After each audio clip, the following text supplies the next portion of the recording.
Hello everybody, it's me. We're gonna make another pod today. Today's pod is referencing a pod that I made maybe a week ago, where I was trying to collapse the form and then make a sort of flower on the top. So do a little flap and a flange on the interior, and then throw the edge that collapsed, and then those will become like a petal. And so I was just testing that out in this video here and in this pot. And so here we have me centering the clay right now.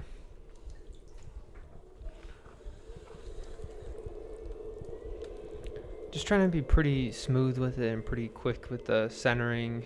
You know, you don't have to be fancy, especially with this stuff. The clay is doesn't really need a lot of wedging, and so you're not really going to get like any holes in it out of the bag, because it comes in a bag, so it's kind of nice and ready to go.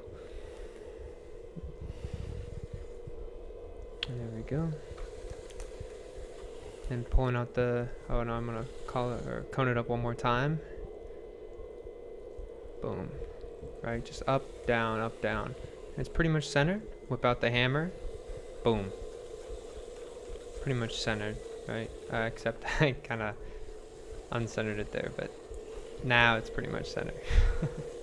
Sometimes if you let go too quickly, it can cause that uncenteredness, but so you want to try to let go slowly. And that's with everything. Whenever you're at the end of a pole, at the end of anything in ceramics, just release pressure slowly, not fast, and it will reduce the amount of uncentered qualities that you bring into the clay.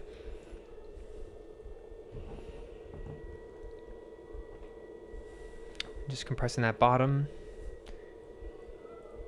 You don't need to do too much. I think most of it's just I want to get it even, and sometimes when you pull too much from the center, you're actually causing a little slurry to build up right where the corner of the bottom meets the wall.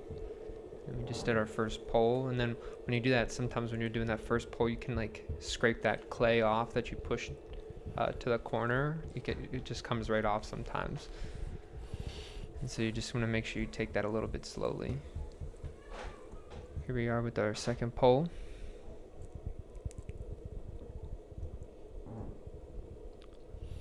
And you can see halfway up I'm changing the angle, of how my hand is touching that interior of the clay. And you'll feel when the clay is wanting to start getting off-centered, or the angle of your approach isn't really where it's supposed to be. You can feel oh, okay, it's starting to stick a little bit on my fingers there, or oh, it's kind of pulling to one side a little bit, or and so you just have to adjust on the fly and get back onto whatever feels nice.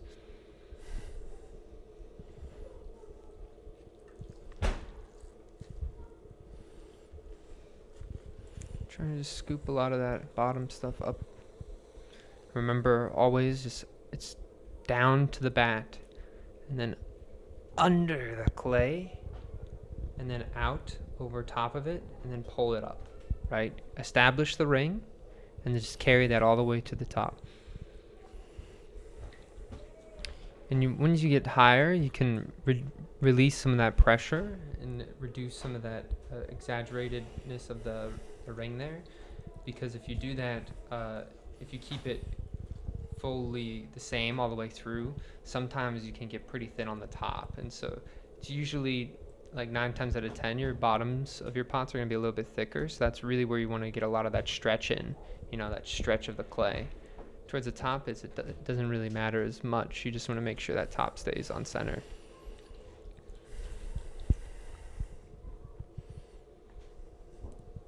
And so here I'm going to do some collaring.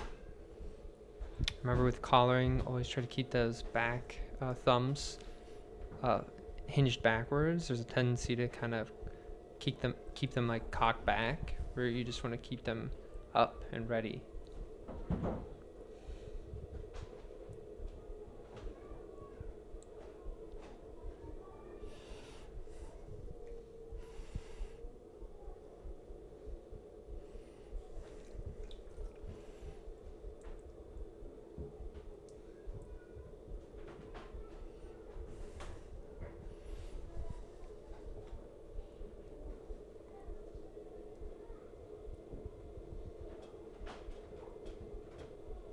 And I'm just trying to collar in that top a little bit here. And so you can see I'm going to collar, pull.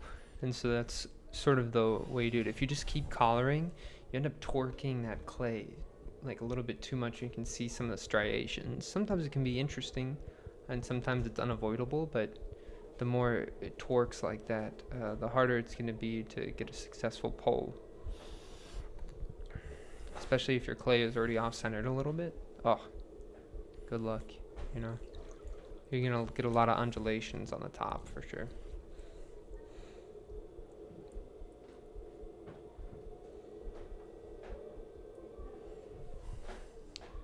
There I am, just getting it prepped and ready.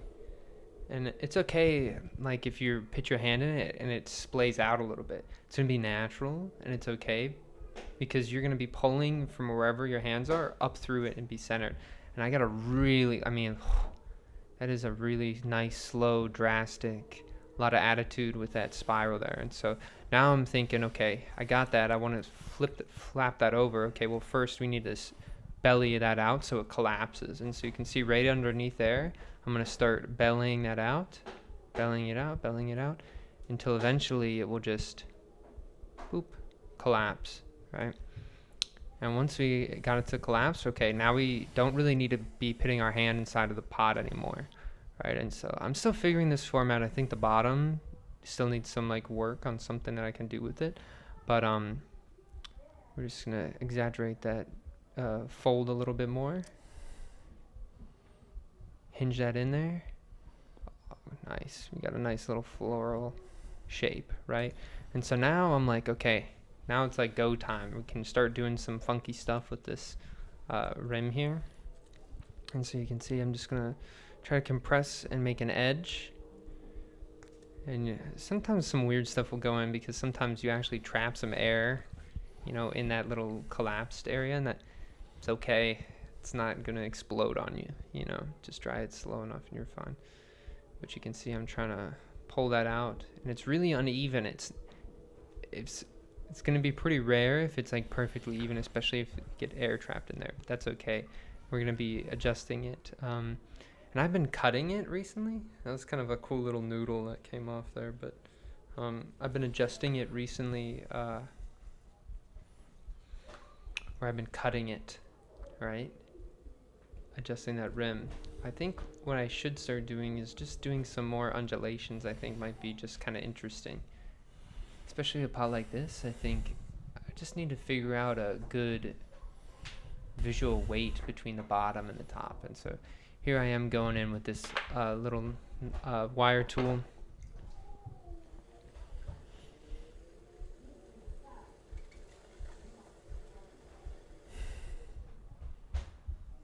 Getting that bottom prepped.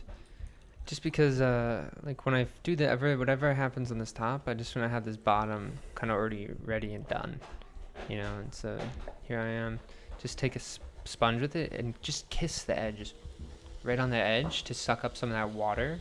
And then as you're going deeper underneath with your wooden knife, you can pull the sponge a little bit off of that, right? Because if you don't, it can curl that edge or it can build up a little bit of thickness on that edge, and you don't want that. Kind of want to keep it very precarious and thin. I think that's when it always looks the best. There you go. Just getting that ready. And I've been doing a lot of like little moves on here with just like a one little flange. You can see that here. Oh, I guess right now I'm trying to pull it. And boom. There you go. I've been liking the one. The one I feel like looks pretty nice.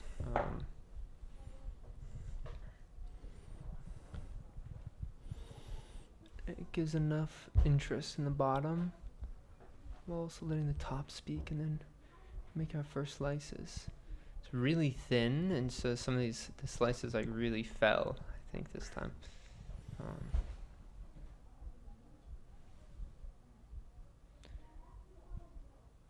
You can see if I just like held off on it for a little bit and I just let the pot dry, you know, and then I did this, I think you could get some really interesting curls. And so I think one of these days I'm gonna have to do that, where I'm gonna just have to let it dry out a lot more and not let it just fall, you know.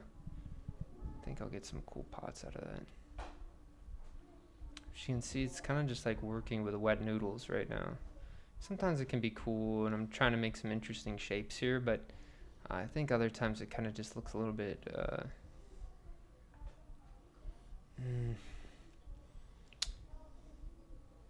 it misses some of the professionalism I think I want in some of the pots, right? Like, there's some moves that you can make in a pot that just read as like, you know what the heck you're doing. And I think this is almost there. Like I said, I just need to hold off and let it dry, right? Because when it does stuff like that, like, I don't know, I wish I could just have it sticking out and then like actually just have it pulled out completely. I think it'd be so sick.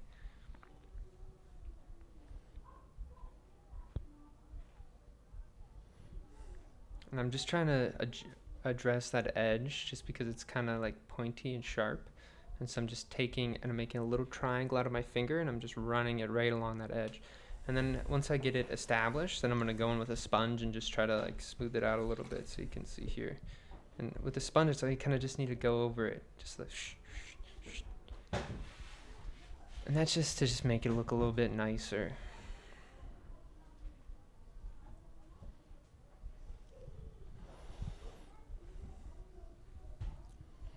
That's kind of all we really got for the pot, you know.